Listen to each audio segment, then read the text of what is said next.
hottest topics in HR these days, and actually for a while, has been HR metrics or HR analytics. So the question might come up is, why is it so hot, and what should you be doing in the area of metrics? The first reason it's hot is because times are tough, economic pressures are on, so everyone wants to squeeze the most out of every resources, and you can't improve things without metrics. So Six Sigma or lean manufacturing or all these different approaches are based on metrics. So the number one reason why metrics are hot in HR is because metrics are hot in business.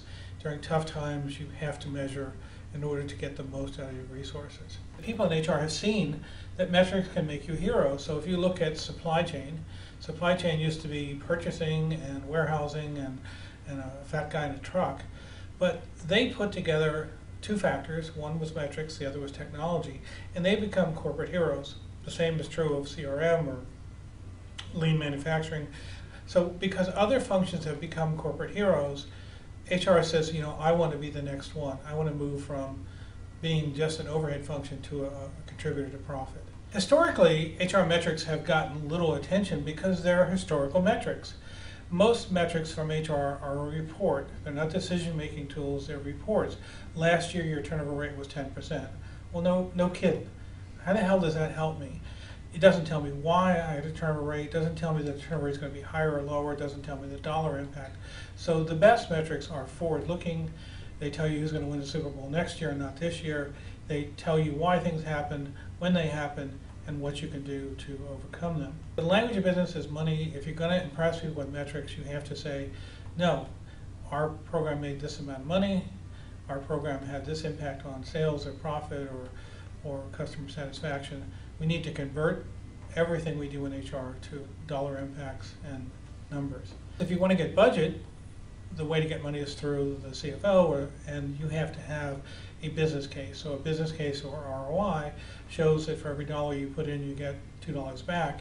You can't get your budget increased, you can't get new projects funded unless you understand metrics and the decision criteria of executives. Metrics are decision tools, so if you want to make decisions, especially fact-based decisions or database decisions, you just have to have measures. So you have to find out not just that people left, why they left, what would have caused them to stay. Simply listing turnover doesn't do it. It's what can prevent that.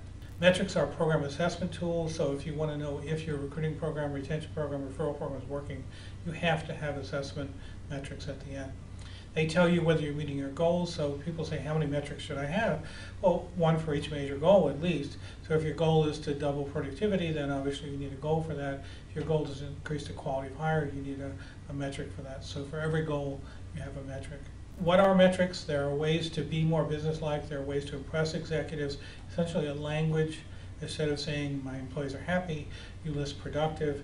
Instead of being historical, you put these are our metrics, this is where they will be next year. You compare your metrics to the best in the industry. So it's a language, and to me it's something that will dominate HR as it now dominates business. Instead of saying I hired 20 people, you'll say revenue's up $20 million because of the result of the people I hired. Our revenue's down because we lost people. Our innovation is up because of the way we train people. So metrics is the language of business. There's no way to avoid it. We're way behind in HR compared to the analytics of CRM or other areas. So I recommend you walk over and talk to the people in business analytics and business intelligence and say, what can I learn? And you'll find that there's an amazing array of tools to make incredibly better decisions and to have more productivity of your workforce.